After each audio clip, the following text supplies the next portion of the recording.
This island is full of crabs! Ah! They're everywhere! They're crawling all over me!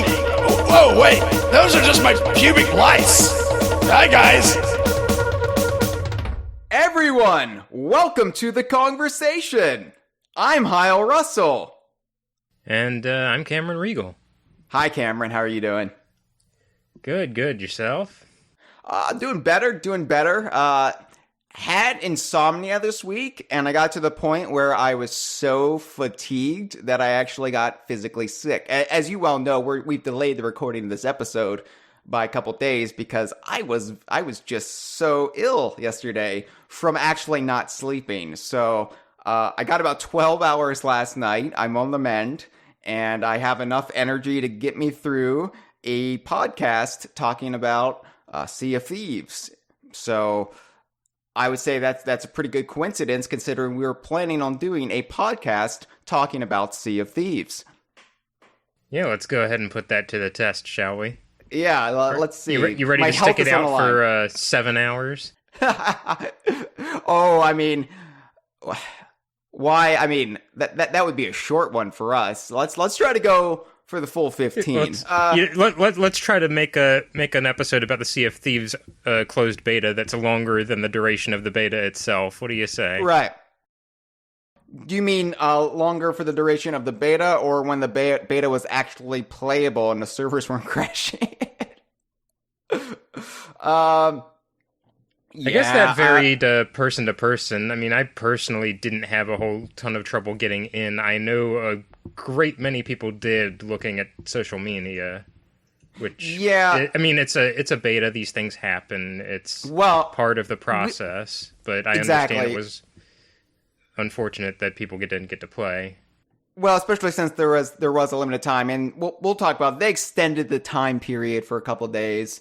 Rare usually does right by their fans, as we saw in the technical alpha when they ran into similar problems. Before we get started, though, talking about Rare and the Sea of Thieves and technical difficulties, let's talk about DK Vine on Patreon. So, Cameron, it is now February. Happy February to you.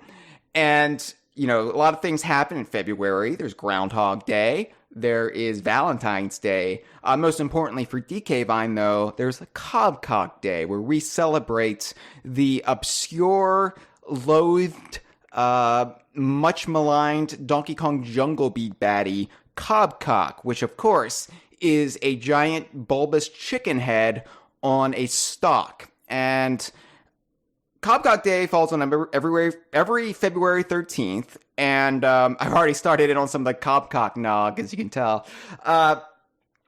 But because of that, the DK Vine New Year actually rolls in with Cobcock Day, as per, you know, the Church of Father Cobcock decrees. So, initially I thought it was odd that you were explaining all this to me, but quite honestly, I think I needed the refresher just to remind myself this is a thing we actually do. This is your life now, Cameron. This is what you agreed to when you decided to become a staff member of DK Vine.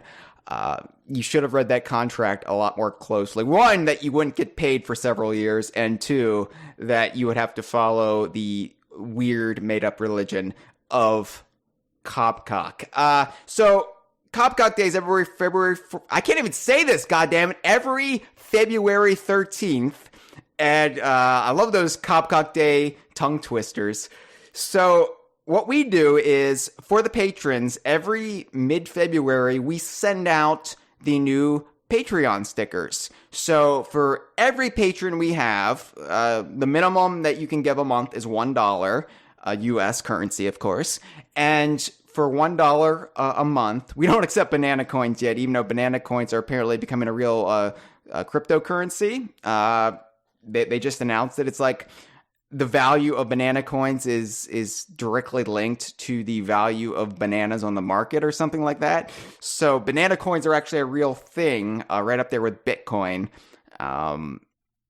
A few people have pointed out the amusing, coincidence that there are banana coins in Donkey Kong, but not enough people in the mainstream media have yet. But no, it's U.S. currency, $1, and we send out stickers, DK Vine stickers, and we change them every year. So Series 3 is getting ready to roll out. We will be sending those out to the patrons later in the month. And, you know, if you remain a patron of ours, you'll get new stickers every February. So we're about to reveal which 3 characters will get the high honor of being DK Vine stickers this year. So that's $1 a month. And if you do it before the middle of February, you'll still get 2017 stickers. So you'll still get Donkey Kong. You'll still, well, not Donkey Kong, excuse me, Funny Monkey.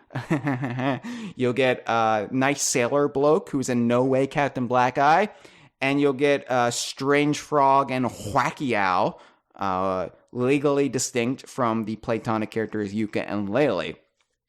And if you do miss that window, though, those stickers, as well as the 2016 stickers, will still be available to you if you pledge $10 a month. You'll get those and the bumper sticker. So anyway, seriously, DK Vine on Patreon, it helps us out. It essentially finances some higher end projects and stuff that we wouldn't be able to waste money on otherwise, as well as, you know, server cost and all of that nonsense. So thank you for your support.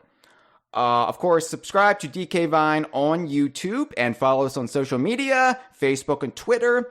If you know Fabio, please get Fabio on the line, because we want to get him as a guest on the Kongversation. And hashtag bring back the spiders, obviously. So let's get started, Cameron. So the Sea of Thieves closed beta. Now, the closed beta was not substantially different from the technical alpha, which the technical alpha was the Sea of Thieves, I guess, closed beta before the closed beta, and that ran from December of 2016, to late in 2017. And the closed beta was a bit higher profile than the technical alpha ever got, mainly because there was no NDA involved. So people were streaming it, people were sharing what was happening, and Sea of Thieves got exposed to an audience it has never gotten exposed to before. Yeah, so, the viewership beat League of Legends on Twitch. Twitch. Put down the cock nog, Cameron. I've made the same mistake. It goes straight to your head. So, that being said, we have done our own Sea of Thieves stream, and it was so much fun to get to do it. We've archived it on YouTube. We actually streamed it on Mixer. DK Vine now has a Mixer. So to sneak a little bit of due diligence in what's supposed to be the actual start of the Kongversation proper, check out dkvine.com/mixer. That is Microsoft's streaming service. And, you know, I know people accuse me of just being a Microsoft shill, but holy shit, Cameron, that was my first time using Mixer, and I loved it. It was so fantastic. It was so simple to use, and the quality was outstanding the entire time. I am a big fan of Mixer. Yeah, I had a pretty positive experience with Mixer, and as somebody who had the Mixer window open while you were streaming so that we could follow up with the chat, I noticed there's very, very low latency on Mixer. Like, things happen the instant, things streamed out to the public the instant you did them. Yes, there wasn't that weird delay that you get with Twitch, which is like almost like the networks have, you know, to like censor live programs. There was no like 10-second delay here. It was a lot of fun, and we are going to be using Mixer a whole lot more. People were asking us, are you going to eventually stream this on Twitch? I don't know, man. Mixer is pretty sweet. So we'll see. I haven't, you know, abandoned the notion of Twitch streaming, but I mean, Mixer also feels brand appropriate for DK Vine because the name implies the presence of alcohol. Exactly. Whether that be Cobb Cock Nog or good old-fashioned Angry Orchard. They don't have a Cobb Cock Day blend out yet, but I'm hoping maybe by next year they'll get on the Cobb Cock Day bandwagon with everybody else, because there's a war on Cobb Cock Day, Cameron. I don't know if you know this. You don't hear about it a lot from the mainstream, the lamestream media, but there is a war on Cobcock Day.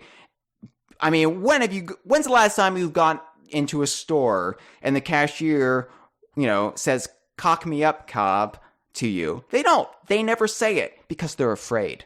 Well, this one time you see in a... Oh, never mind. Right.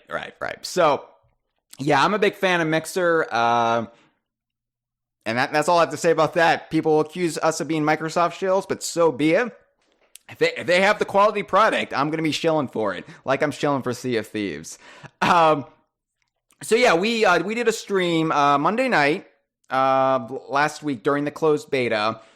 We called it Stream of Thieves, which is going to be our branding for our Sea of Thieves streams, which I don't know if that has already been taken by anybody else. So I've called it DK Vine's Stream of Thieves, just to cover our bases, kind of like the real Ghostbusters.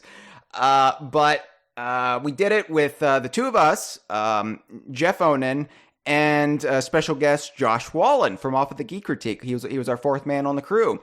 It was one of the most fun experiences I've ever had playing any video game. That includes previous Sea of Thieves sessions. There was just so much fun, not only playing it with people I'm friends with, but also playing it with people watching us play it, because it really felt like they were part of the fun too. They were almost like silent members of our crew, people on our crew who just stayed on the ship or maybe followed us but didn't participate in any way. Just really, really lazy pirates. And it was great. And when the actual game comes out March 20th, we will be resuming Stream of Thieves. We will be doing it on Mixer, and we will be archiving every episode a couple days later on YouTube. So check out that first episode. It's close to 3 hours long, but the time just flew by. Because when we set out to do it, we're like, it's not going to be any longer than 2.5 hours.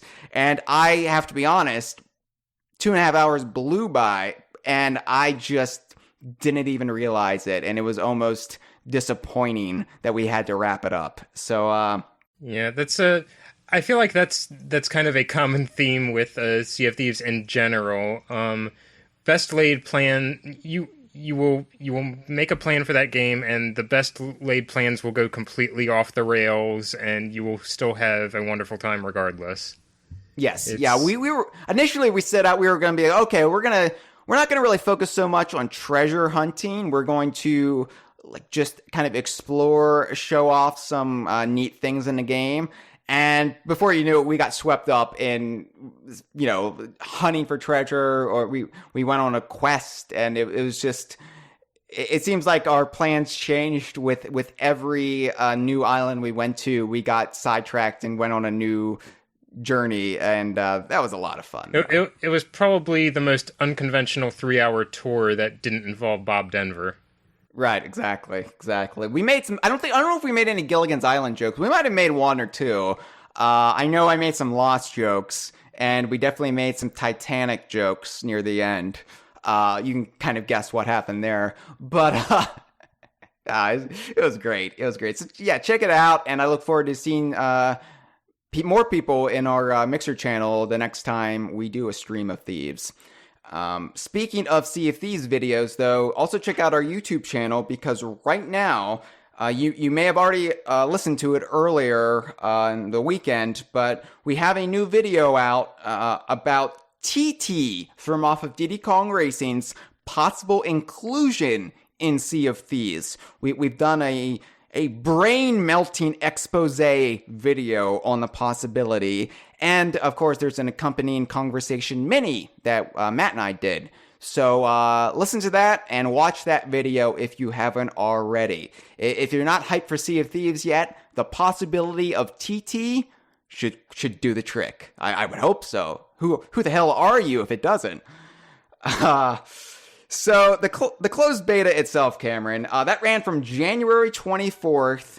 It was supposed to run to the 29th. But they added, I believe, 2 more days to it, right? Is that math that works? I believe they extended it for 2 more days, what with all the problems people were encountering very early on.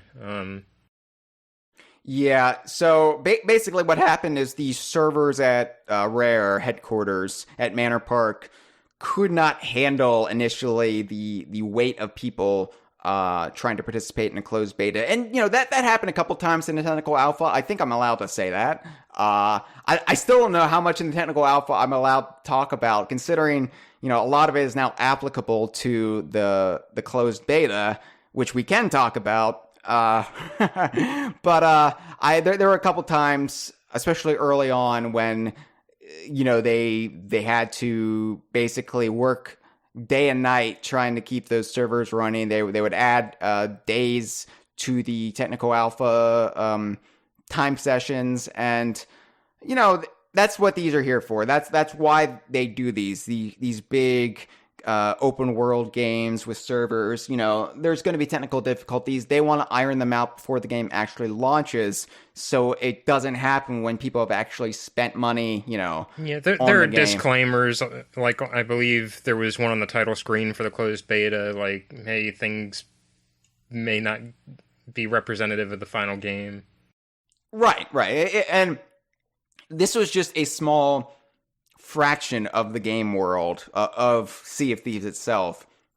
It was kind of a roped off little section of the archipelago where you could go nuts in, and it's not actually representative of the final game. Yeah, but we're not going to get into this here, but I believe there was in tandem with the closed beta a data mining leak of some upcoming content for the game. Just as I said, I don't think we're going to get into it here, but it does imply more than what we've seen. Oh yeah. Well, and also common sense. Like, you don't need to data mine to just know that this isn't it. I don't. For one, I don't think the final game is going to throw you a random pirate whose physical appearance is, like I said, is completely randomized, and you're stuck with that for the entirety of your PlayStation. No, exactly. Yeah, this is, which, to be fair, that's always kind of fun, though, too. And now that we can actually see what our pirate looks like without having to rely on other people, because there are ways you can get the camera to zoom out to get a good look at you, because it's in first-person mode at all times, except for a new feature they've added, which is... Well, we'll save that with the talk about what they've really added for the closed beta as compared to the most recent public reference point, and that was the E3 build. So that's the way we can get around talking about the technical alpha, is just referring back to the E3 build, which people could see. So anyway. Cameron, we do have a call to take. Normally, we take calls near the end of the episode, but I thought this would get us started. This would redirect us to open up some discussion near the start of the episode, which I feel like is worthwhile discussion to have. So let's take this call and let it guide us. This is like a treasure map, this call. It's going to guide us to the X of discussion, of worthwhile banter. So let me play that for everyone right now. Hey, Hyle and Cameron, it's Ethan or Fan the Bear here, and sorry if I sound a little bit off, I'm a bit sick, so... Anyways, this week is Sea of Thieves based, and if probably anyone has been catching up with my views on Sea of Thieves on the forum, I've been, sad to say, kind of negative about it. But, because most of my views were, oh, this looks like a game I could have fun with if I had friends. And it's a long story. I don't want to get into it. I said some things, some of them I regret, but anyway, I've been looking more at the closed beta footage that's been getting out, and I want to give this game another shot. I want this game to impress me. I want this to, I don't want this to be, oh hey, Rare's back. Okay, they got Sea of Thieves. Okay, now move over. Where's my Banjo 3 or whatever? But I'm probably have been painting myself as on the forum. But what I was wondering you guys could do is, can you pitch the game for a guy who can't connect with people online, who can only play the game in single player? Can you pitch the game to a single player? Tell him what is there for you? If you don't have like a group of friends that you can have a chat with and have fun throwing puke on each other and all that, like, what is there for a single player in this game? What would there be for me to make me get off my bum and get up and play the game? Because I don't normally buy $60 games, and I need something a little more to push me if I'm going to get Sea of Thieves. So thank you guys, and I really hope I can give Sea of Thieves another shot, because I still am very, very mixed on the game, just as a guy who really can only play it single player. Okay. Thank you. Bye. Thank you for the call, Ethan. Well, first of all, I have to dispute something you continually bring up, and that's that you don't have any friends to play this with. Number one, you can just be randomly paired up with people. Just choose to be on a 2-man or a 4-man ship, and you will be paired up with people, and you can immediately bond with these people. It is remarkable how democratic Sea of Thieves is about, okay, now I'm sailing with a bunch of people, and we're on the same crew, and we're bonded. We are bonded like that. It's kind of, I brought this up before, there is something primitive about Sea of Thieves, and it harkens us back to our days living in tribes or even going to war. You bond with people when you're like, okay, you're on my team. You and I, we're essential to each other's survival and continued success. It's remarkable how quickly you get into that mindset. And Sea of Thieves is a really fair game too, I think, for newcomers. There is no steep learning curve. Once you play Sea of Thieves for just a few minutes, you'll get it. You'll get it, and you'll be just as good as anybody else who's been playing it for months. Certain people will be better at certain things than others, and everybody will quickly find their proper role on the crew. But that is just what makes the game so magical. And I won't dispute the premise of your question, but I will point out if you are commenting about this game on the DK Vine forum, I don't think you have any lack of friends. That was gonna be my other point. Ethan, we'll play the game with you. I will play the game with you. We are going to make a habit of. We're not just going to be like, we're the DK Vine staff, we are the host of the Kongversation, we're going to play the game. No, we want to play it with you guys too. And I will make a point to play with you every so often, Ethan. I promise you that, if you want. And then you can experience the magic. Like, yeah, it sounds like you may have watched our stream, because you talked about throwing vomit on people's faces, which happened a couple of times to me. But you saw how much fun it is. I've never played this with Josh. I played it many times with Cameron and Jeff. I think that was the first time I played it with Josh from Off the Geek Critique. But and obviously, Josh and I have known each other for a while. But you will immediately fall into the same rhythms as everybody else. So come, yeah, we'll play with you. You have friends. That is not the problem. As far as like you just not like feeling the game otherwise, the best pitch I can give for the game, and I've given this before, is that you like Rare games, Ethan. You're a big Banjo fan. So imagine getting to live in the world of Rare. Not just experience it briefly, in a world or a closed off environment. Imagine getting to sail the Rare archipelago, because that's what you're getting to do.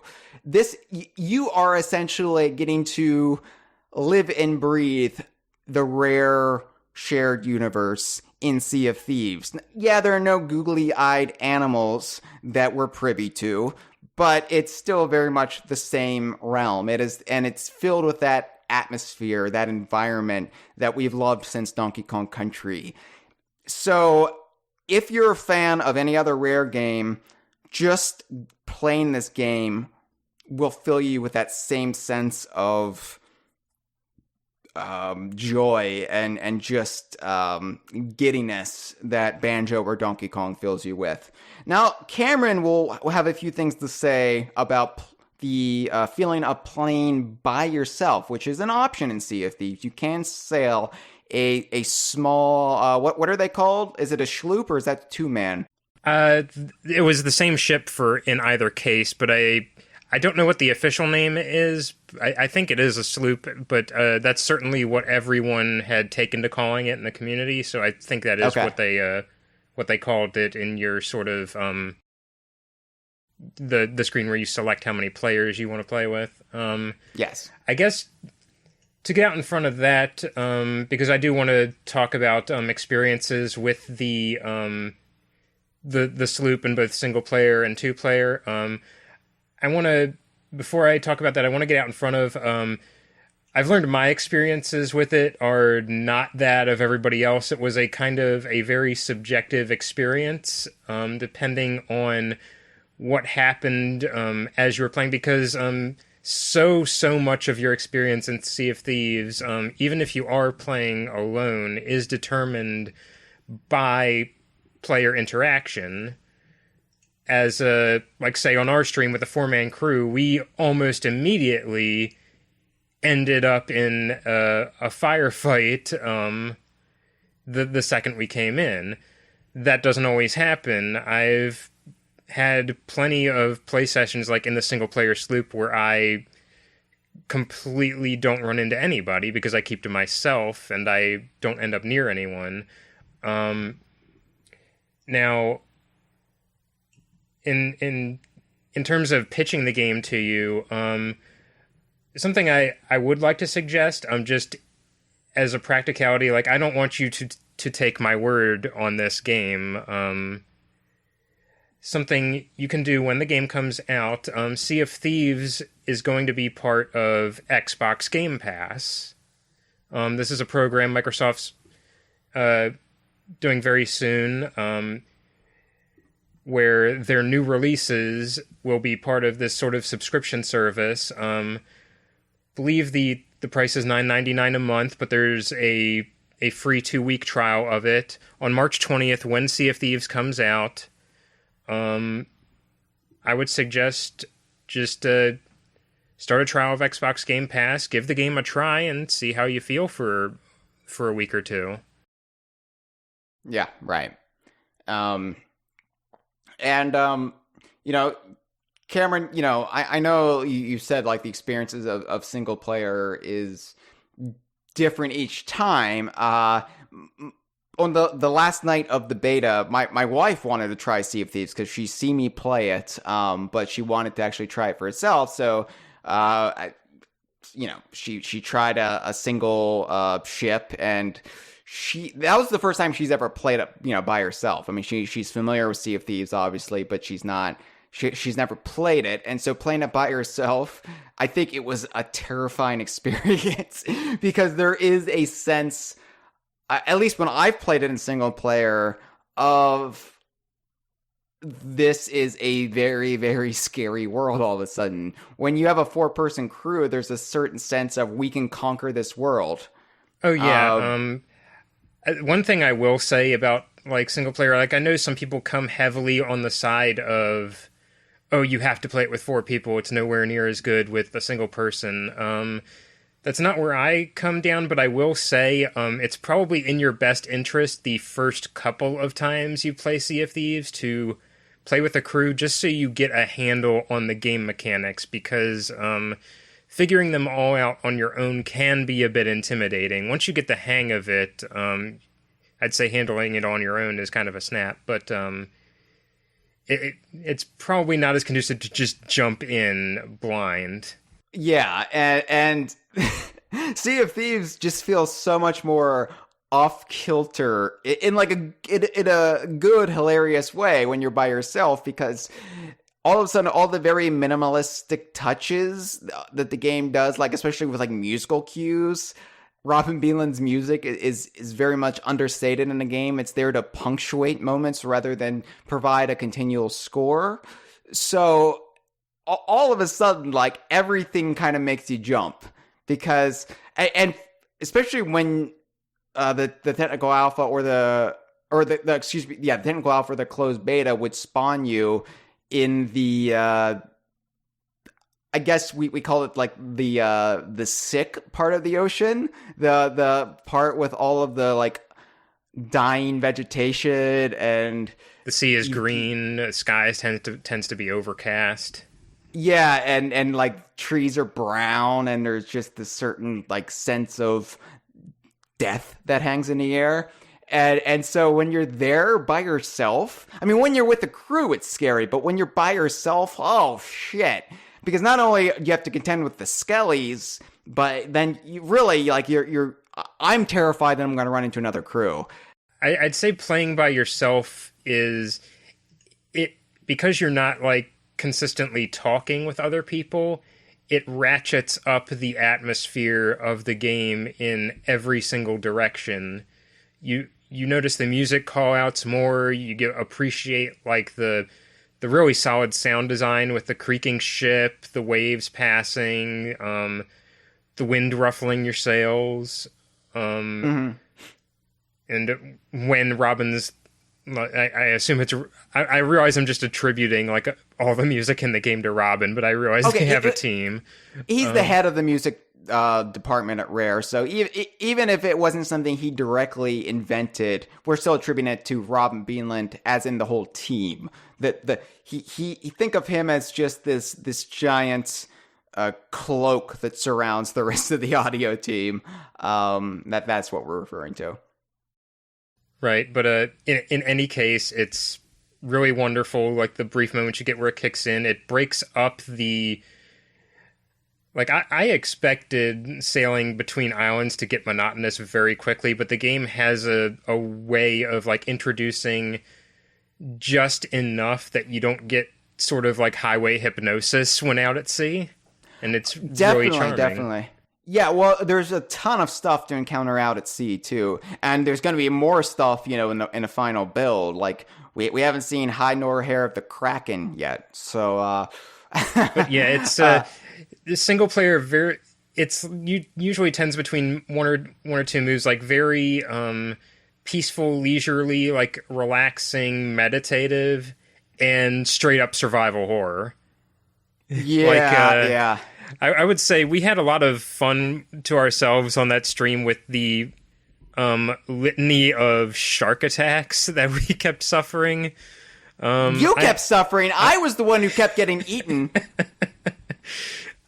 But yeah, in single player, I had one memorable moment where I went to explore a sunken galleon, got something from it, and got out, and a single shark like rose up face first, like Jaws poster style, in front of my screen, and yeah, I screamed like a legitimate scream out loud, and yeah, and I just had to laugh at myself afterward that that was a game that the immersion got me that bad.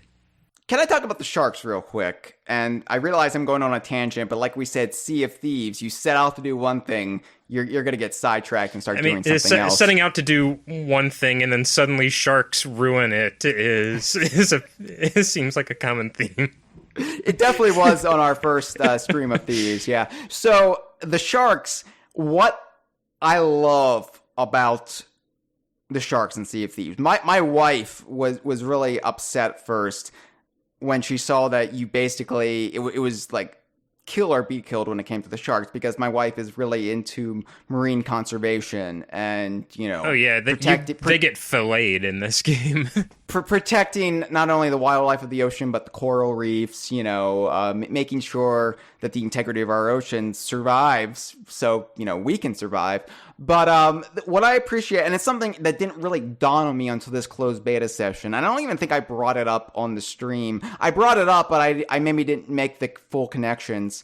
All of the sharks in Sea of Thieves have signs of past human interactions. They have scars. Some of them have harpoons lodged in them. The reason the sharks are aggressive towards you no matter what is because they have been trained to be aggressive to humans. It's a small little touch, but they're like, because out, in the ocean, some sharks will attack you, yes, but not every shark is out for human blood. But there's a reason why these sharks are conditioned to attack immediately. Yeah, I think there's like an attitude in like sharks in nature that's sort of, to my understanding, you don't bother them, they won't bother you in a lot of cases. Exactly. These guys will bother you if they see you. It's the same principle with bears. If you don't provoke them, chances are you'll be safe, but you never know when you'll encounter a bear that has been provoked in the past by humans. Animals, like humans, we're all different. We've all had different experiences, and we will react in different ways. But I do appreciate that the sharks in Sea of Thieves have a built-in in-universe reason why they're attacking you. Or maybe like later on we'll just learn that Captain Bones coated all of the gold in the game with fish blood. Maybe, yeah. I am really excited to learn more about the lore of this game, which we now have a deeper insight into. But maybe we should, instead of getting off on another tangent, we should finish this tangent about the single player experience. You mentioned it's like survival horror a lot of the time, and that is true. One advantage, though, the single player does have over the 4-person crews is you are a lot more elusive towards other players as well. You can sneak around much easier as a single person rather than being a 4-person behemoth. Right. You're going to draw attention for other crews. And one way you do draw attention as a 4-man crew is talking to each other, because other crews, if they're close, will be able to hear you talking back and forth. Yeah, so just a pro tip. Not smart to swim in the ocean, climb up the ladder of an opposing crew, and say, "Hey guys, watch this! I'm going to sneak up and stab him in the back." Not a smart move. Yeah, I forget that still. I remember on the stream I started talking about, all right, I'm gonna go over here and fuck with these fuckers, and then they started talking like they started talking back to me, and I was like, whoops. They could hear everything I'm saying. So you do, yeah. There's no like sort of, you have to keep your internal monologue internal in this game. Yeah. So that's really cool. I mean, so being a single person unto yourself, you can sneak around the islands, you can hide. And you can also move a lot quicker than the big 4-man galleons. Yeah, I want to follow up on like what you said about being able to move faster, move stealthily. The sloop is very fun to maneuver around if you're used to the larger galleon. It's built like to accommodate a smaller crew. You can raise the capstan, pull up the anchor a lot faster. The wheel takes fewer rotations to make sharp turns. You can turn a lot sharper. There's only one sail, which is, for one, less setup on your part in orienting them, raising and lowering. But also, it does not obstruct your view as much as it does for somebody steering the larger ship. So you can pretty effectively crew it with only one person. Right. And yeah, it's a real load of fun if it almost seems like sort of a relief if you're used to the larger ship to suddenly be in this one where you feel like you have a greater degree of individual control.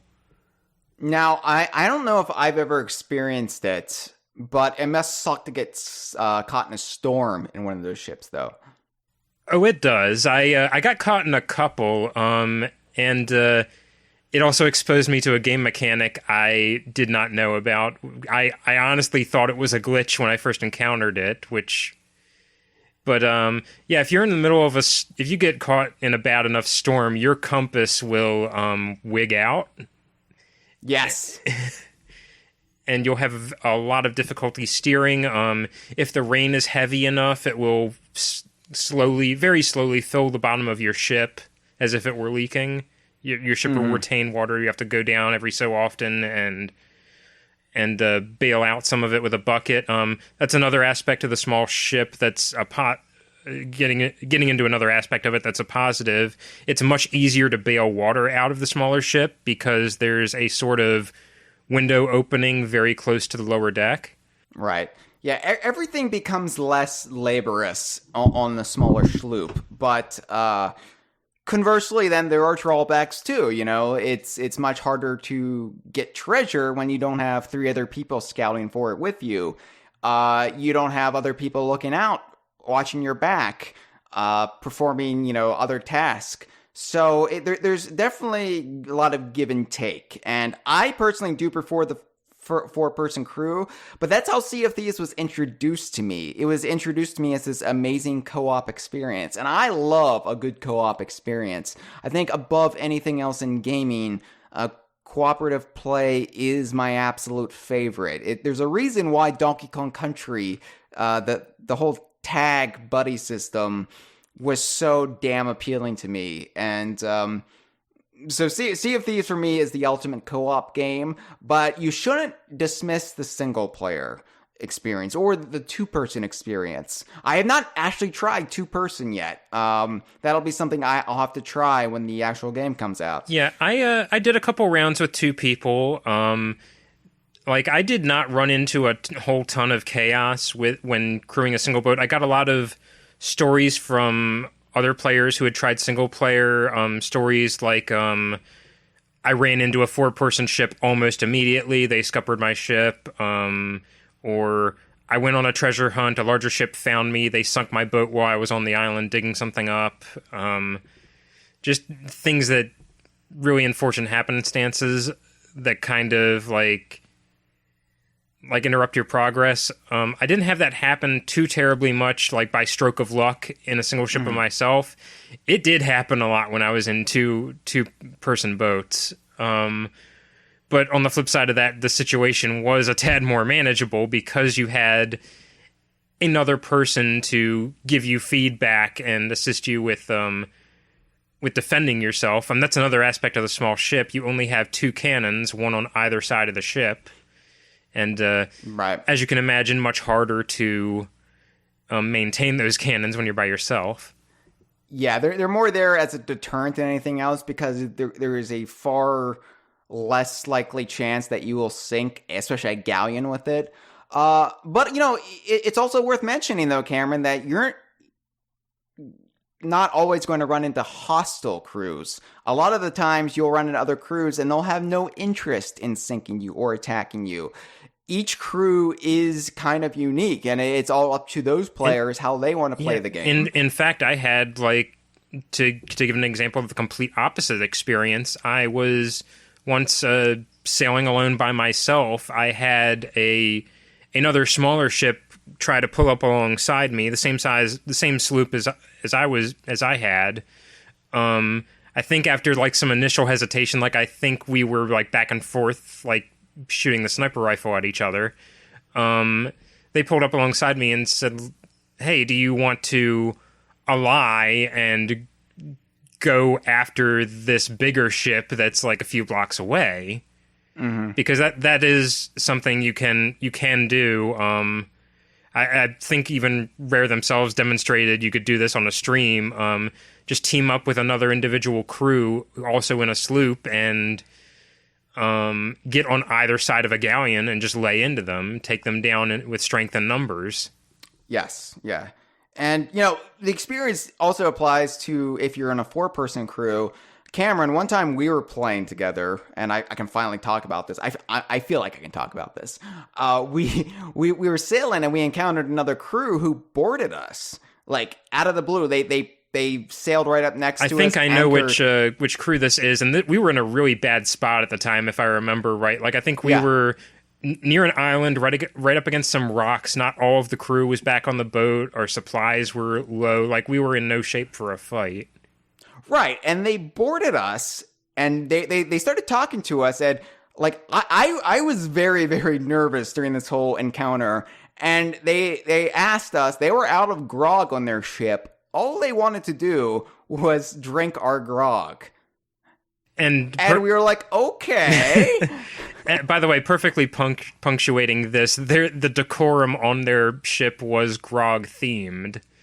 They had tankards on the sails. I think their ship was like a golden brown. Right. Which is just pure happenstance in these alpha and beta versions, because you can't choose what your ship looks like. A happy accident sort of thing. Right. So, or maybe they got that ship and they just decided it gave them free reign to be alcoholics. But what they did was they went below decks, they filled their tankards, and they drank with us. And meanwhile, I'm like trying to hide our treasure chests where they will absolutely not find them.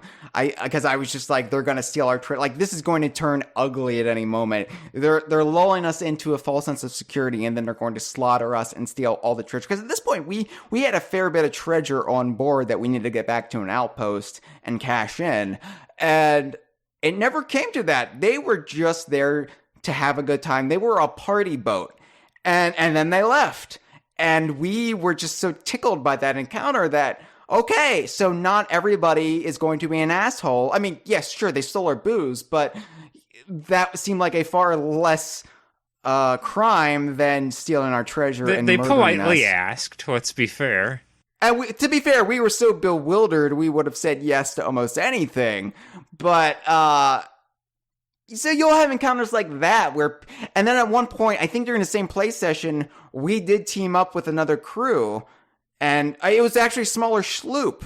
They started following us, and I don't know how it happened, but we essentially just came to a mutual understanding that we're not going to hurt each other. We're going to work for the same causes, and we will protect you. Us, this 4-person galleon, will protect you, you small sloop, which sounds like I'm insulting them, but that's what they were literally saying, a small sloop. So they were basically our like little buddy for a while.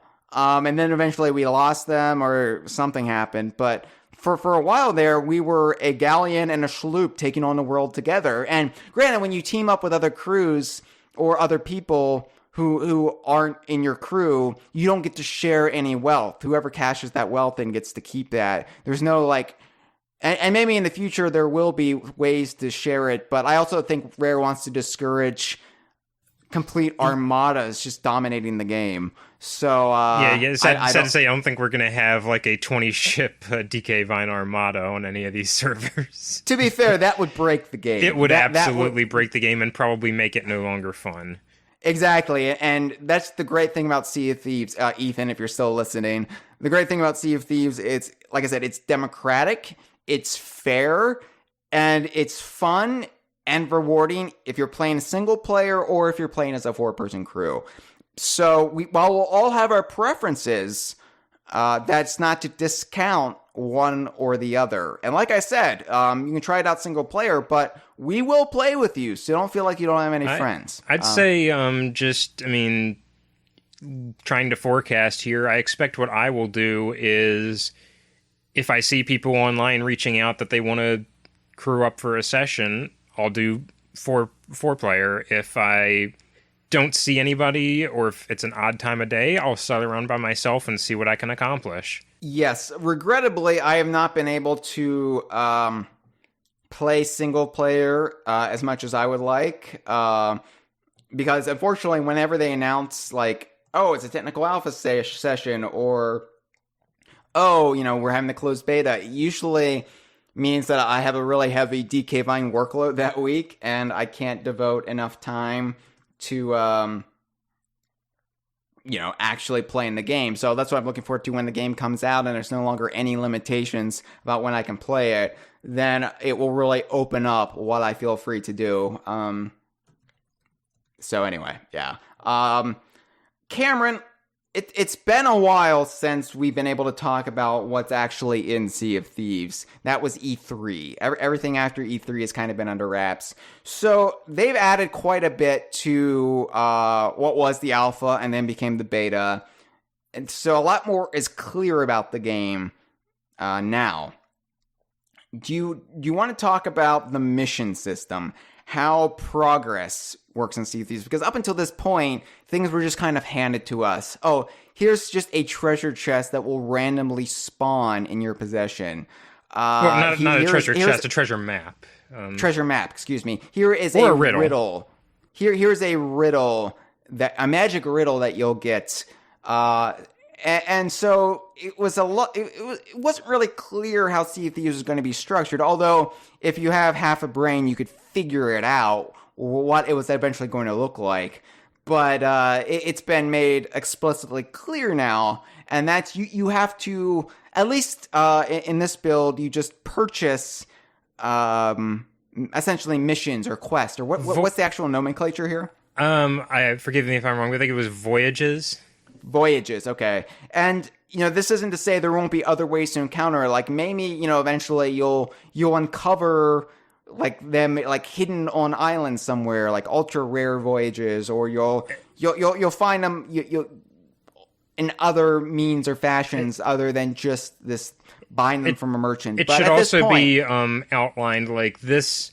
Like, it's known, they've talked about this. This will not be the only way to make money in the game. This is the people who in the closed beta we bought the maps and riddles from are with an organization, the Gold Hoarders, and there will be like sort of multiple. I forget the exact name nomenclature they've used. Forgive me, but sort of factions with different objectives, and the Gold Hoarders just happen to like shiny stuff, and so they give you maps and riddles to find them treasure.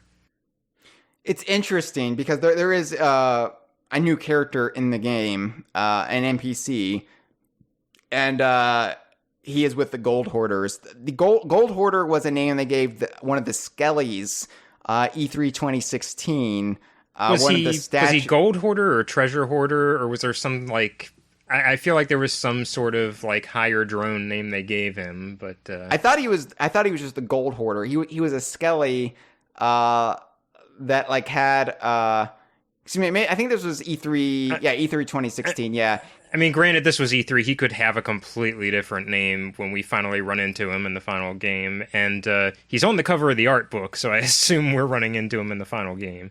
Yeah, he's a Skelly that's like replaced some of his bones with gold. He's got a coin on his head, jewels for eyes. This new character, who's part of the Gold Hoarder faction, looks remarkably similar to him, except he's human. So I'm wondering if this Skelly was with the Gold Hoarders, and because there is a lot of more fleshed out lore in this game. So thinking maybe he could have like established the whole thing, but that's Sorry, I don't want to get too much into speculation at the moment. We'll have years for that, I have a feeling, because this is going to be a game where the story and lore and new ideas continue to be rolled out for years to come. But this Gold Hoarder that you buy stuff from and you cash stuff in, he lives in a tent. And so I don't think he has like just a straight up name like the shopkeeper does. At least certainly not that we saw in the beta like UI. So Jeff nicknamed him Tenty, which is a really shit name, but it's one of those names I think we were all like resentful of, but then ended up calling him that anyway because it was just an easy shorthand than saying we need to get to the Gold Hoarder. No, Tenty, yeah. So Tenty has kind of endeared itself to me. Tenty, he's got like gold fingers, so initially it's like calling Mumbo Hut Boy or something, like they do in the game. Ugh. But it's the same kind of shit name that you would get like Captain Bones or Mr. Pants, just completely lazy and just so god awful that you can't help but love it in the end. In our defense, he does tent his fingers, so I'll just go with that justification to make me feel better about it. He also likes to kiss a gold coin. The episode artwork on YouTube and SoundCloud this week, you can see him. He's kissing his gold coin.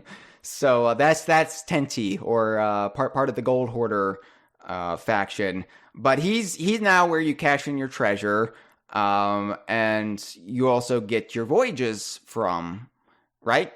Yeah, right. By the way, just an interesting thing I want to mention. The Voyages tend to, in some cases very obviously, they tend to be named after rare employees. Yeah, so you do have Grog Males in there. I love that, Grog Males, named after Greg Males. I love that his quest is one of the... an aspect of this system is that initially, at least in the beta that we saw, the Gold Hoarder has a ranking system. Like, you build up your reputation with this organization, and once you've done a certain amount of work for them with decent returns, they will allow you to purchase better voyages. Like, you'll be able to purchase a rank up, get better things from them. The voyage that bears Grog Males' name is one I believe you either get for free or next to nothing, and has a very low payout. And I just love that that's the one that bears the designer's name. It's a very rare thing to do. The one you get for free is actually Captain Bones. So Captain Bones has the lowest level one, but it also means Captain Bones is also a canonical character within the Sea of Thieves world, which I love because I love Captain Bones. Yeah.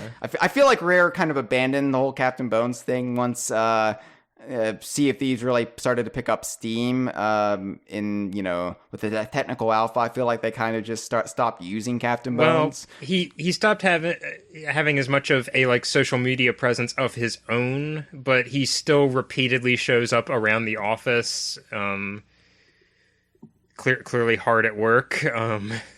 Look, here in the DK Vine offices, I have a framed picture, a poster of Captain Bones up on the wall. So I am pleased as punch. Yes, that's right, punch, that Captain Bones is now an official DKU character. Even if he's not physically in the game, his backstory is still DKU. I kind of don't want him to show up. It's much funnier if all of his actions are just implied off screen. Because Captain Bones is in the game, and Skelly, or he's part of the game world, and Skellies are in the game, that means Captain Bones is obviously a Skelly. So just a little bit of clarification there on the nature of Captain Bones himself. Can we talk about Salty a little bit? Because Salty is a character I've really wanted to talk about for a while. Yes, he's your father-in-law, I believe. He looks almost identical to my father-in-law, except my father-in-law has glasses. But besides that, Salty is the shopkeeper on the outpost. And when I first saw him, I was like, oh my god, it's Jim. It's Jim, my father-in-law. So... I'm really I feel like I'm endeared to Salty just because I feel like he is family of mine. So I have an irrational protectiveness of Salty, and he is one of my favorite characters in Sea of Thieves as a result. He has a very fabulous mustache. What a tip-top mustache, yeah, not tip-top, but tip-top. Very, very well-groomed mustache, much better than Mario's. Salty is essentially the bazaar bear of the game, or the funkies flying by, I think would be a better analogy. He is where you buy all manner of items. And so far, the items seem to only have an aesthetical edge. Like, you can upgrade into higher items. Like, there's an admiral class for instruments and various other things, but there's no real benefit, or it doesn't seem like there's any real benefit. Besides, I like the way this one looks. Yeah, it seemed like there were the majority of the items were just cosmetic variations of items you had begun the game with. I think the sole exception was the blunderbuss, which it wasn't an upgrade to any of the weapons you started with on hand. It was a completely separate weapon that you had to save up for. Right. I believe that they've talked about, and granted this could go in a different direction than I understand it, but they want players to feel like they have a level playing field when they start out, so there aren't so much straight upgrades of these items. The differences are purely cosmetic. which I'm all in favor for. And it's the same thing with your pirate itself. When you design your pirate, it can be male or female, thin or fat, young or old, doesn't matter. Each pirate will control and play exactly the same. And a lot of people, I imagine, will have issues with that. Well,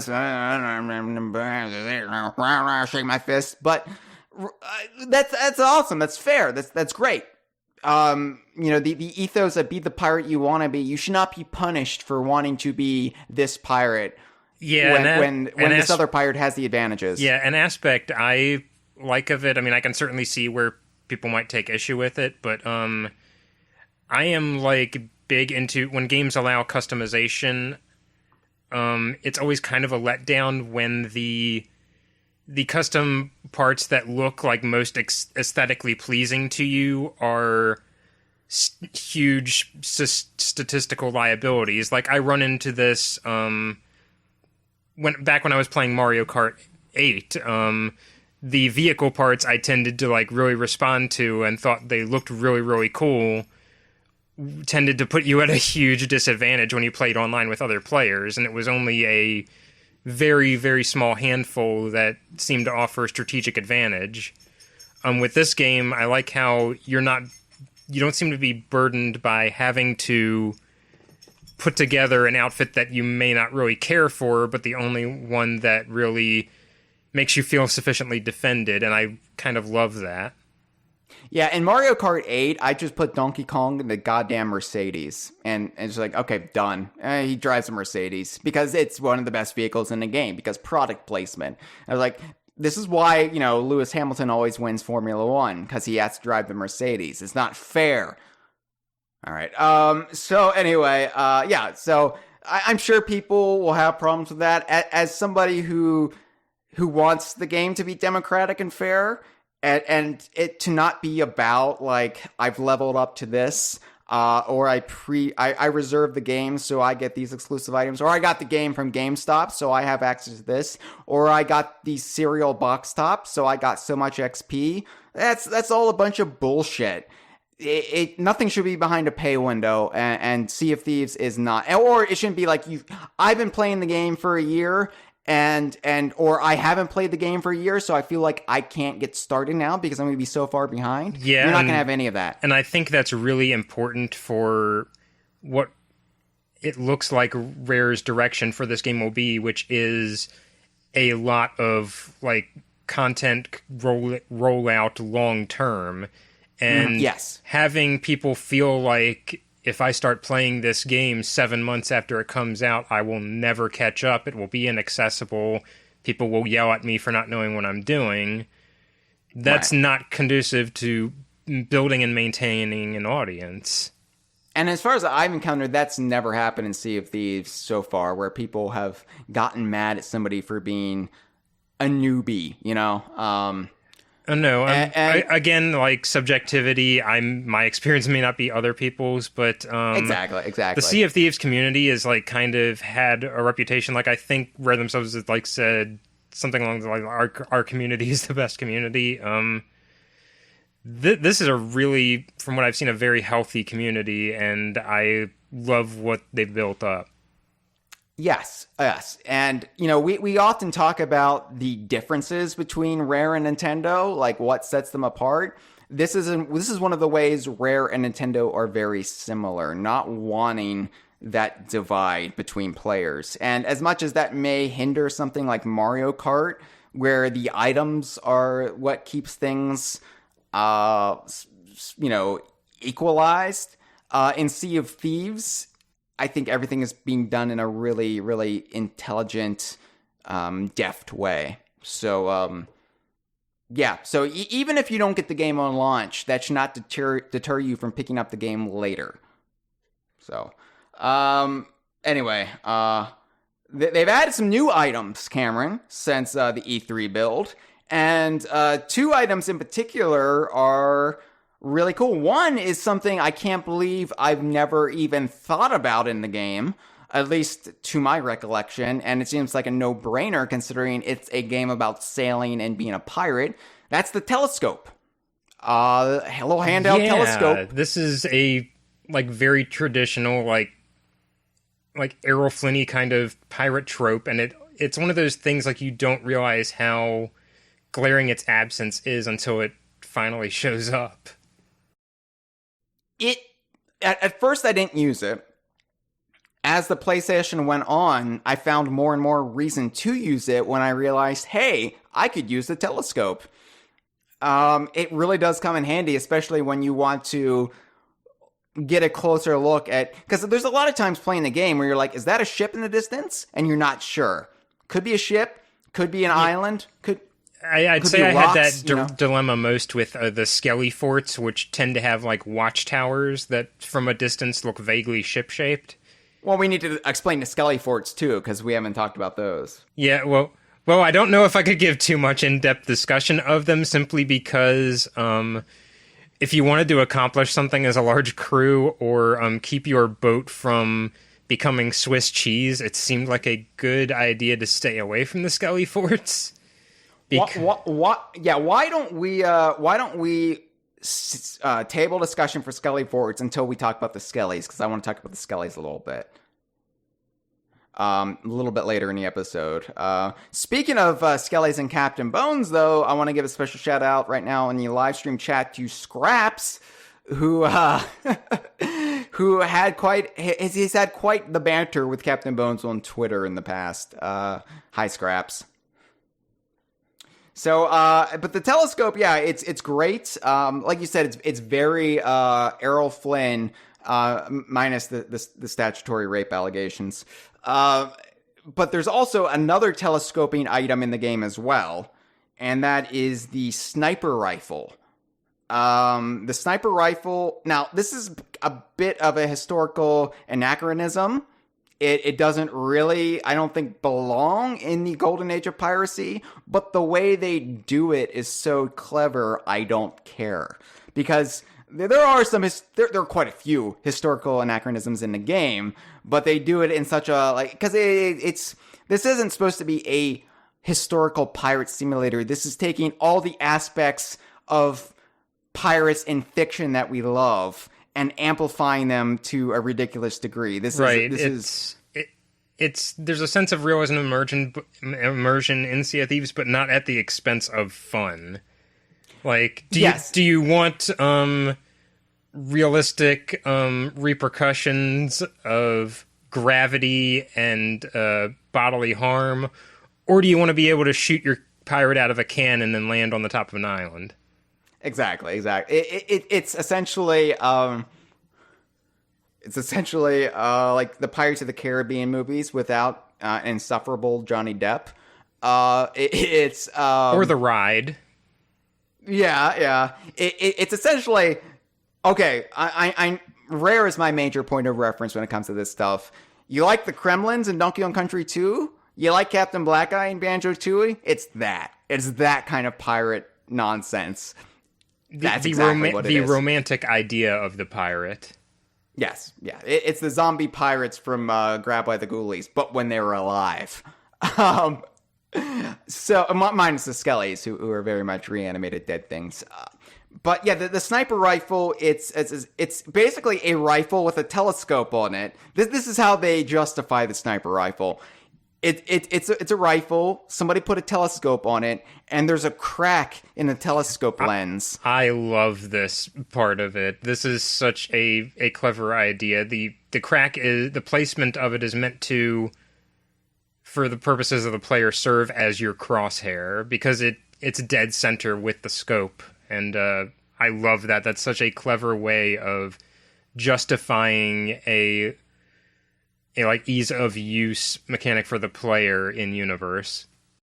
It's such a Greg Malesian example of design, and it might not be his idea, but it really follows his influence, where anything that can be conveyed in universe without a persistent counter, and granted, a sniper rifle, if it took place in a modern day, it would just be a sniper rifle. So, but the fact that he's able to use this in-game, in-universe flourish to function as something that it wouldn't ordinarily be used for is just such a great cheat. And it's a nice have your cake and eat it too moment. And yeah, it's terrific. And, the more I talk about the sniper rifle, the more I realize Rare cleverly got around the historical anachronism aspect of it, because it's just a telescope attached to a rifle that happens to have a crack that just so happens to line up dead center. So it's great. It's really it's one of the most clever things I've seen in games in a long, long time. So whoever came up with this, if it was a couple people, if it was multiple people, whoever contributed to this, seriously, if somebody at Rare listens to this, please extend our kudos and admiration for this, because it is just, I'm gobsmacked by how brilliant it all is. But initially I was like discouraged when I saw the sniper rifle, and then when it quickly dawned on me how they accomplished the sniper rifle, I was like, oh, you cheeky bastards. Good job. And the downside to the sniper rifle, though, is I'm not used to having a sniper rifle in my inventory. So if you watch our stream of Thieves, you'll see that there's many times where I'm trying to pull out a weapon, and I pull out the sniper rifle because I'm expecting it to be something else. And that led to me getting slaughtered so many times, because I was trying to fight people at a closer range, and all of a sudden I have the sniper rifle out. I'm like, no! But it was too late. What else? Is it actually called the Wheel of Emotions, Cameron? Or is that just what we're applying to it because they've talked about the Wheel of Emotions in the past? I believe that's officially what it's called, yes. Because I did not actually know about this mechanic until like a few days into the beta, and then I saw people talking about it online. Because the Wheel of Emotions, it's something that the design team of Sea of Thieves, Greg Mayles, Andrew Preston, Mike Chapman, they found it online. It's just this wheel of human emotion. And their goal with Sea of Thieves was, we need to make sure the player at some point in the game feels every single one of these emotions.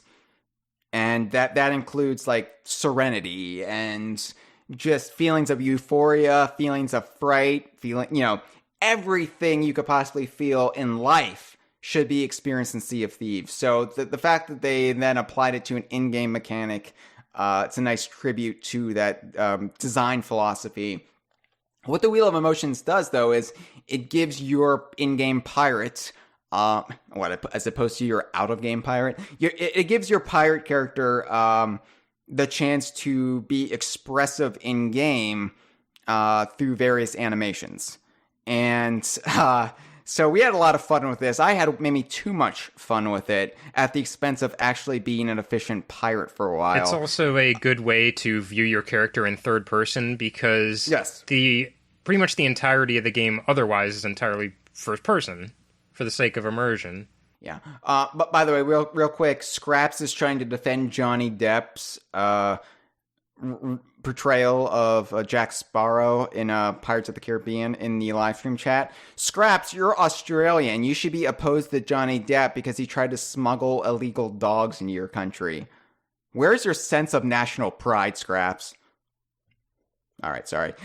So yeah, you can dance, you can bow, you can wave. What else can you do? You can make friends. This gets into another little sort of neat mechanic. You have a gesture, I believe it's called like make friends or something similar. Your pirate will sort of like extend their arm and like acknowledge another player, and if you happen to do this near somebody who's not currently one of your friends on Xbox Live, the interface will pop up and ask if you want to add them as a friend. Right, so one of the most laborious things about Sea of Thieves has been when I want to play with DK Viners. Like, am I already friends with them on Xbox? And it just creates this, it's just this long, tedious process of having to search for them, pulling their, like finding out what their screen name is. What name did they come up with when they were 13? Panda Batman 13. So fucking Jeff. So this way, like, we can just like get in the game with them and then become friends with them in the game. Problem solved. It's easy. And I foresee using this quite a bit, honestly. Like, I obviously didn't need to use it when we were playing on Monday night for Stream of Thieves, but in the future, Ethan, if you're listening, this is how we can become friends. So, if we're not already, I honestly don't remember. But it's also a great way to, especially now that there's a fashion component in Sea of Thieves, you can get a good look at what your character looks like in all of their splendor, or in their naked splendor, if you so choose. You can't completely hang dong in Sea of Thieves, but you can get close. And at one point, our crew, save for you, Cameron, you modest bastard, we all stripped, that Admiral jacket cost me a bunch, and I can't help it if I look good in it.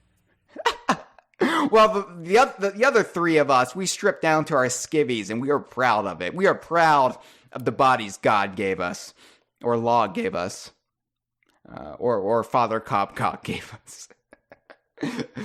So, talking about the lore of the game, we alluded to this a bit with Captain Bones, but the lore is really starting to get fleshed out.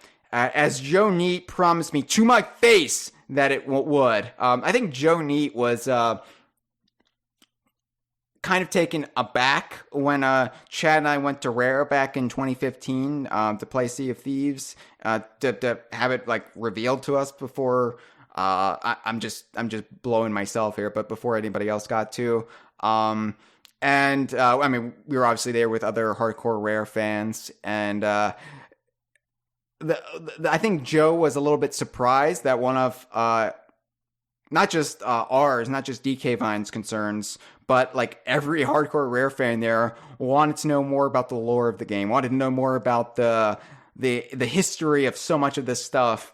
And when that was something they weren't even considering besides some very basic things. And I think that's when he realized what made Rare fans tick a little bit was literally with TT's case, but it just how much we just adore the attention to detail and the weird just shared world Rare has created in the past. So they're really making good on these promises now. We are getting so much backstory. You got the Gold Hoarders, of course, which actually cleverly provides a reason for all of this. That, okay, yeah, these people who covet gold but maybe don't give a shit about like going out and doing the dirty work themselves, they'll give you like heads up on where this stuff is, and then basically, you know, everybody gets a cut of it. And that's how progression works in Sea of Thieves. And that provides in-universe logic for how this game world operates. But beyond that, we're also getting a little taste of the history of previous legendary pirates in this world that have, gone on to meet their maker, become skellies, or, you know, who have retired. Because you got Grog Males, who we already knew about because he has a whole sea shanty in the game about him. But Captain Bones is now canonically a pirate in the game's lore. Not only does he have a mission named after him, but he's also got an item in the game, which opens up a really interesting continuity dynamic, Cameron. Let's explain this for those who may not know about it. All of the items you could purchase in the game from Salty's shop or the clothing shop have flavor text blurbs to kind of give a little bit of, well, flavor to every item in the game. Usually it's just a fun little joke about like how broken up the Bilge Rat themed items are, or how fancy the Admiral themed items were.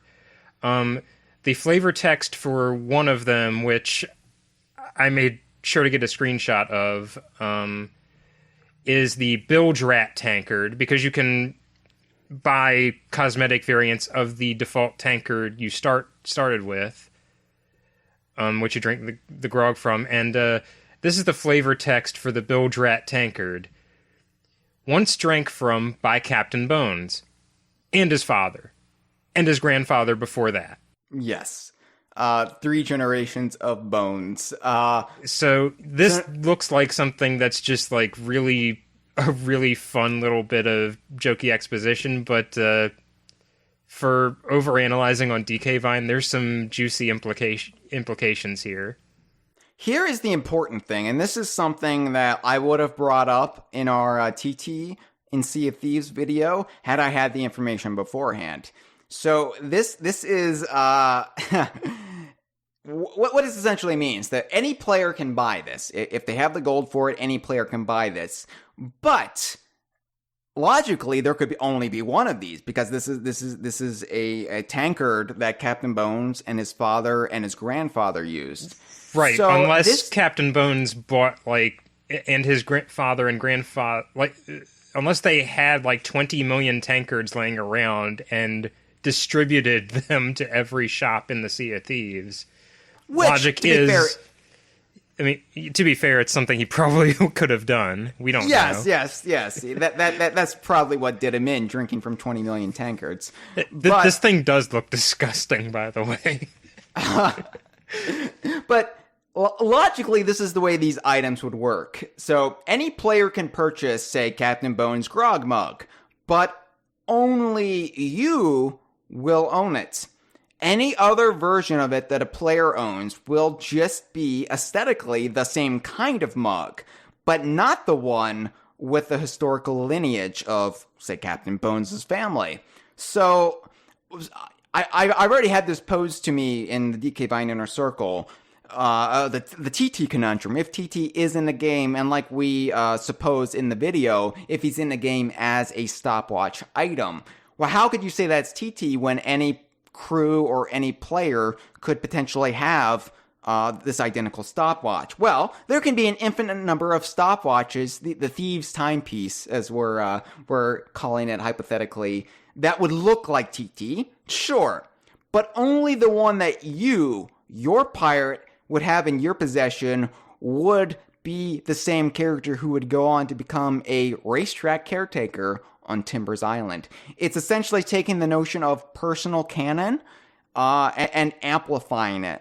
So we already have this notion in the Rare Shared universe, in the Donkey Kong universe. The character of you, for example, our explanation for player-created characters, that would just be basically extending that outward into the game world a little bit. It makes perfect sense to me, and that gives us a complete explanation for how you could have TT in the game. That way, every player would have a chance to sail the seven seas, or at least the Rare Archipelago, with TT by their side, and not deprive another player of also sailing with TT. It's just all a matter of perspective. I'm the biggest jackass in the world. So let's talk about some other Rare references that have been revealed in the game, Cameron. Because there are references already in the game. No physical appearances have thus far manifested yet in a closed beta. But here's what we do have. I will let you talk about this one because I know this one is near and dear to your heart. Yeah, I've been wanting to talk about this one for a long time. Even several months back, Rare hinted about this. They've showed footage of it in their YouTube videos. There is an island you could sail to in the closed beta named Shipwreck Bay. Name's very on the nose. It is riddled with the remains of scuppered galleons. And there's a central galleon on the island, on the primary island itself, sort of cracked in half. It kind of becomes like a neat little area you can sort of bound around, because you can climb on the ship to get to a higher part of the island's rock formations. But Anyway, the significance of this ship, and it becomes most apparent when you look at the spot where the name a ship is, and this is something that I believe they plan to, in the final game, have the name for every ship in the game. Like, you'll be able to christen your ship with a name and have it displayed above the captain's cabin like this. The name on this ship is Black Witch, which is a reference to a game from the pre-rare Ultimate Play the Game era of the same name. Right. And yeah, it's spelled, let's just be clear, it's spelled black, and then witch is spelled W-Y-C-H-E. It's not spelled traditionally like witch. It's not like a 70s exploitation film starring Gruntilda. Yeah. By the way, important note, if you try to Google this game, which I did trying to dig up like things to compare the references I was seeing, this Black Witch does not have a T in it. If you do that as I did, Google will think you're referring to Black Watch and give you a bunch of Overwatch pictures. Yeah. But yeah, Black Witch is, I think, the first pirate game that Rare can take credit to in their history. I think so. I could be wrong on that, but it's certainly a very early one. This was a game on the Commodore 64. It was an Ultimate Play the Game. Right.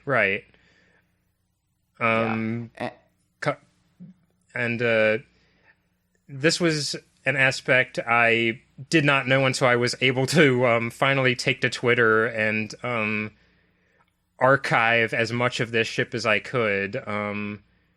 It seems like putting this ship in the game was spearheaded by Ryan Stevenson, who had like a very vivid memories of the game from when he was young. And yeah, thank you, Ryan, because this is a immensely cool thing to encounter in the game. Yeah, it's the ship from the game, and there's also a portrait in the ship, is there not, of yeah, there is the main character. In the captain's cabin of the ship, there is a portrait of a gentleman with a fancy mustache, a black cape draped over his shoulders, and smoking a pipe. And he bears a striking resemblance, at least as much as one can, given the resolution of a Commodore 64 game, to Sir Arthur Pendragon, the protagonist of Black Witch and a few other Ultimate era titles. Like, I believe he was also the main character of Entombed and a few others. So a contemporary of Saberman, at least back in the 80s, not in the same like time period in universe, but yes. Right. Yeah. And the game does have a very cool cover illustration, if you care to look that up as well. And I did notice one other, like, there may even be references in this ship I did not catch, because Black Witch is not an area of familiarity to me. But no, unfortunately, yeah, the whole Ultimate era for me is just a gaping void of Rare knowledge. Granted, I mean, I'm pretty upfront that my Rare fandom started with Donkey Kong Country, but it's still embarrassing that I can't like rattle off just facts about stuff like, you know, Black Witch. So right. Apologies. Another neat one, which I like only encountered like as the beta was wrapping up and I went back to take screenshots. On the stern of the ship is a decorative painted skull with wings on either side, and I wasn't sure if that was a reference or not, so I had to look it up. Apparently that's from the heads-up display in Black Witch. Oh, cool! Wow. That's I mean, it's honestly like it's an on the nose reference. Of course, Rare would have to work that in, but it still feels like a deep cut at the same time, considering not many people remember Black Witch. But it just goes to show you they will reference aspects of their pirate legacy in this game. And I want to be clear, like, the reference is super fun, but even if it, like, this island is probably my favorite that I encountered in the game, and it's also got to do with, it's a cool area to just explore. Oh, yeah, it's fun to climb around the black ship, just trying to get up this splintered vessel and just try to find ways to scale it. It's a lot of fun. The whole island's fun. It was also very reliably a source of the treasure that you can find not related to any particular quest, but just strewn about for those to reward those who care to look for it. Yes. It wasn't on this island, but on our stream, I found a treasure chest just like you guys had deserted me. You sailed off without me, and then I was on this island, and I found a really sweet-ass treasure chest. And I was like, you guys have to come back, because I can't swim in the water with this. So yeah, that knowledge is out there, and I imagine now when the game starts up, we're going to just have a ton of ships gutting for Shipwreck Bay, and the cycle will repeat itself. Yeah, that would be cool. That'd be cool if people who wrecked in Shipwreck Bay, their ships would just stay behind, and eventually the whole island just becomes this massive heap of ships. There's some other rare references that have been found in the form of graffiti, and these are less like hard canon, and they're more just allusions to other rare properties. They have plausible deniability with these that they don't with Black Witch, which is just blatantly the ship from the game Black Witch. Right, because there's two levels of reference. There's things that are what they are in universe, and then there are other things that kind of allude to rare properties, but plausibly couldn't actually be a direct reference to that rare property. And there are ways to like get around it. For example, we already know about the banjo like figurehead on the front of the ship, the Banjo-Kazooie one, the bear with the bird crest. But that could plausibly be why Black Eye is mumbling about a bear who stole his glory in Banjo-Tooie, you know? Yeah.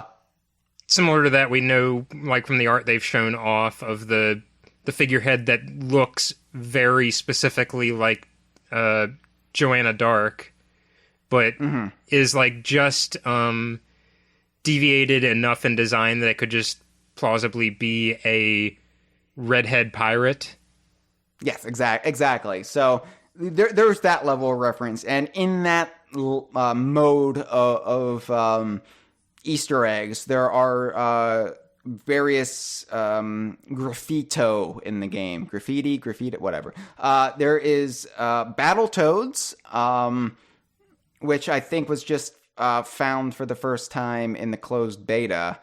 Yeah, I might be wrong there, but I've never seen it. What they did with this, if this graffiti, if you haven't seen the photos flying around online, is it's sort of the Battletoads insignia, like the spiked circle with 3 like normal wildlife toad shapes painted in it. And then there's also Banjo graffiti as well, which I believe was just sort of... I did not encounter this, but it was described to me by those who did. Apparently like a realistic bear silhouette. Now, I should probably stress, like, most of the graffiti in the game is silhouette based.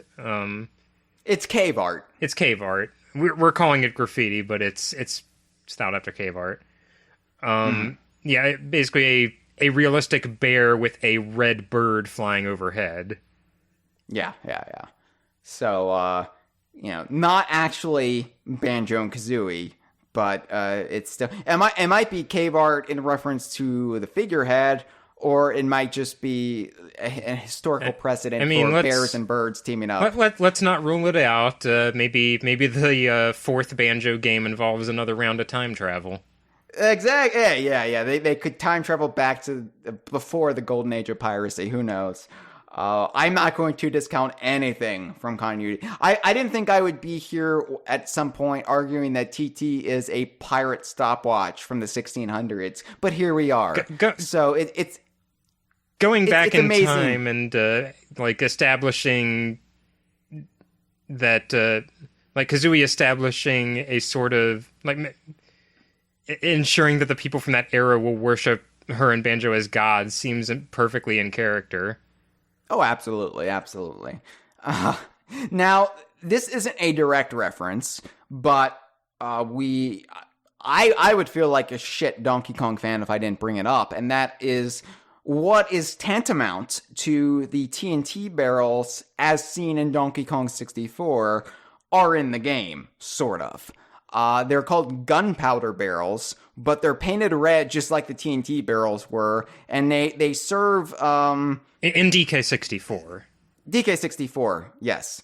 Yeah, not the TNT barrels of Country 1 and 2, but yeah, it kind of serves a similar function in that you can use them to blow shit up.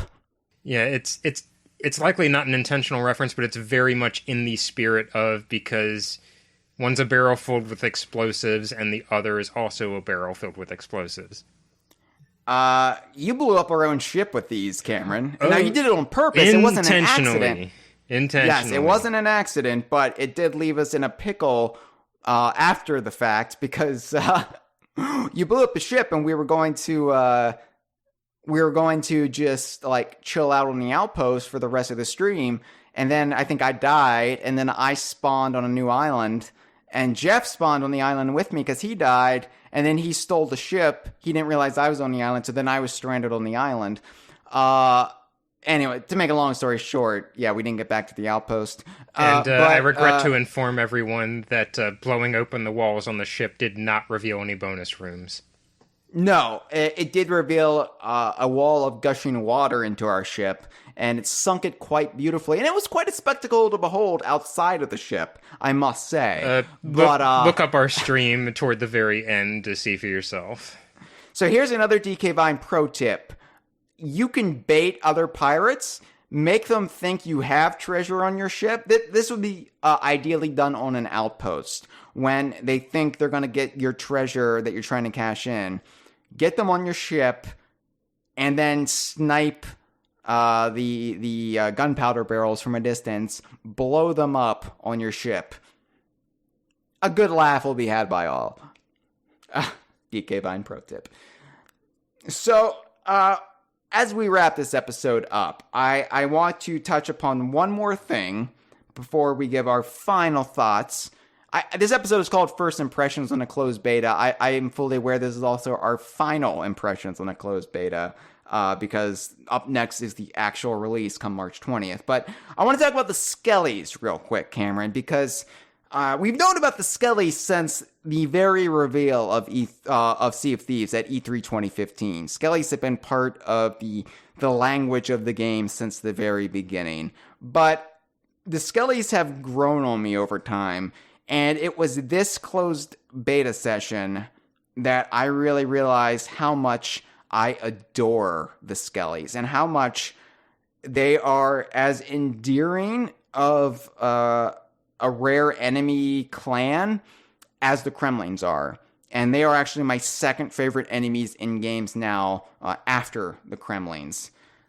I love the Skellies. The Skellies are full of so much personality. They are more charming than I think enemies that can be summed up as animate human remains have any right to be. So the skeletons from Grab by the Ghoulies were also endearing, but they're also just kind of jerks. They were depicted as just kind of assholes. The Skellies in Sea of Thieves have a bit more empathy behind them, even if they don't always convey that empathy, because the Skellies are like individualized a little bit.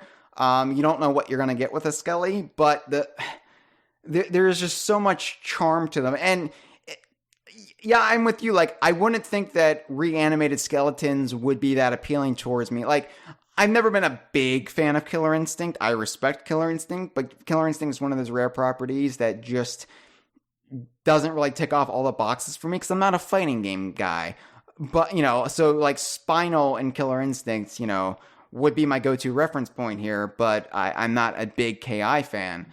But, obviously, like the skeletons from the, Ray Harryhausen movies, were a big inspiration for Spinal, who in turn, kind of, I think, influences the Skellies a bit. But yeah, leave it to Rare and the team behind Sea of Thieves to make skeletons that walk around so lovable. And it shouldn't be surprising considering it was Donkey Kong Country 2 that first made me realize the charm of pirates themselves. I never saw the appeal of pirates as a kid until I played Donkey Kong Country 2, and then it all clicked because it was contextualized for me in a way that would make it relatable and make me see why something like pirates are so romantic, so cool, so generally appealing, and hopefully not aspirational, but something that is at the very least a fun fantasy to retreat to. I mean, if you aspire to be a skeleton, you're already kind of most of the way there. I've essentially become a skeleton since I've given up drinking soda for the most part. I've lost so much weight this past year that it's shocking. So I might be well on the way to being a skelly. Yeah, the skellies are... One thing I love about the skellies is how much lore is being baked into the skellies themselves. And the skellies have their own island strongholds in the game called skelly forts. And the best way, I think, to describe these to long-term Rare fans are... imagine, essentially, Crocodile Isle, but in miniature. Imagine miniature Crocodile Isles throughout the game world. Those are what skelly forts are. Whee! Like, that's it. And skelly forts are islands controlled completely by skellies. They've taken them over. They've built these fun treehouse mazes that you and your crew would have to navigate through. They're crawling with skellies, so there is danger there. But it's so much fun to kind of walk through and take on with a crew. This is one area where it does pay to have a full crew because you can take on a skelly fort together. And we didn't actually explore any skelly forts on the Sea of Thieves stream we did. We got attacked as we sailed past the skelly fort. Yeah, this is why you would have to make it a dedicated effort, because skelly forts are... They're surrounded on all sides, I believe, by guard towers that tend to contain a skelly and a cannon. And the skellies are better than any human player, I would say, with the aim of their cannonballs. Now, fortunately, they rarely hit the lower portion of your ship. A lot of the times, the skelly forts, if you sail... Generally, where you would be sailing past, they're going to hit your middle deck. In a four-person galleon, that is. So it's not necessarily catastrophic, unless you were already taking on water, beneath decks, and then it's just going to expedite the whole sinking of your ship. But yeah, they will fire upon you, and you'll be like, "Is that an enemy crew? Is that an enemy crew?" Oh no, we're sailing past a skelly fort. And skellies do man cannons on other islands as well, so it's not just when you're passing a skelly fort. But skelly forts are going to be more ruthless when it comes to skelly to ship fire.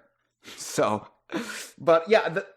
Skelly forts, when the game comes out, Cameron, I just want to give you a heads up. When we play together, I will want to explore a lot more of the skelly forts because I want to learn more about the skellies in general. And I feel like the best way to learn about your enemy is to go to your enemy's home, to break bread with your enemy, and then probably be poisoned by your enemy and die. But at least you'll have a greater understanding of what type of food they'll serve. And as you keel over on their carpet, you'll know, what if they prefer shag carpeting or a lower trim on their carpet. So, Skellies. I like them. Yeah, I'd say a lot of their appeal to me is also the sound design around them, particularly like the really satisfying and funny rattle they make when you've defeated a Skelly. They break apart into their composite bones. Yeah, and the other part is that they're named Skellies. Yeah, if they were just called skeletons, they would suck. Let's be honest. Let's be completely upfront about that. The fact that they're called Skellies, it's just that weird kind of shorthand. It's brand identifiable. Like, when you're talking Skellies, you're talking about Sea of Thieves skeletons. And it's also like Captain Bones, like Mr. Pants, like Tenty. It's just when you really break it down, pure shit. But it in the best possible way. Great Mighty Pooh shit. Fantastic stuff. So, Cameron, we've played the closed beta. The closed beta is now in the past. It is set beneath the horizon of the ocean like a sun at the end of the day.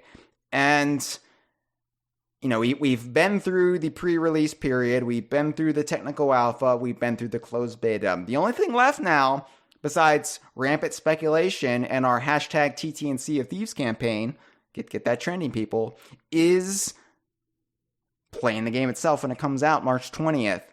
Are you still excited about Sea of Thieves? Like, playing the game as much as you have through the technical alpha and the closed beta, are you really excited about the general release now, or have you gotten your fill? I'm still very excited, and I think I can kind of pinpoint the reason why I'm still excited. I think what's gotten me through loving the technical alpha and the closed beta is the sort of chance to I get to take a peek at this video game world before the public does, see piece by piece in real time what Rare has in store, get myself acclimated to the world, look forward to more. I'm excited for when the game comes out because of the greater sense of player agency that comes with that. We'll hopefully be able to customize our pirates right away. We'll get to retain our progress. That's something with the closed beta. Progress will... They've explained progress will not carry forward to the final game. Which kind of alleviated, like you could screw up a bunch in the closed beta, and it didn't matter because what the heck, you weren't keeping that progression anyway. Right. But I guess the bluntest way I can put it is I'm excited about Sea of Thieves release because that's when Be the Pirate You Want to Be will most come into play.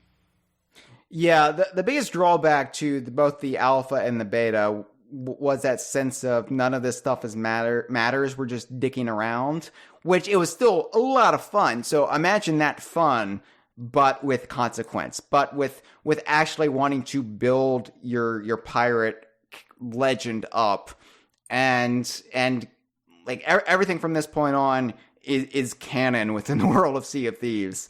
So it's something I'm really looking forward to. The thing about Sea of Thieves is the more I've played it, the deeper the experience is, and this is even before they even added anything to the game.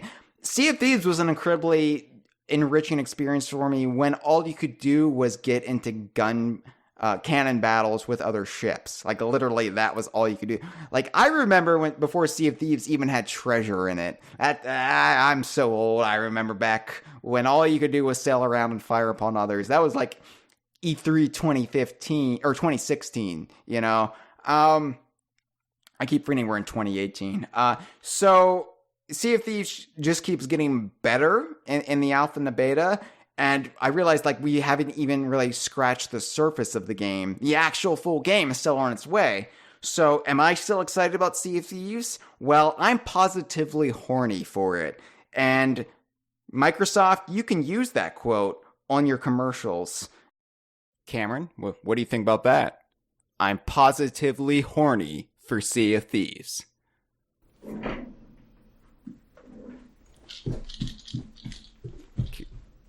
Cameron? This has been a File 2 production. Que rico.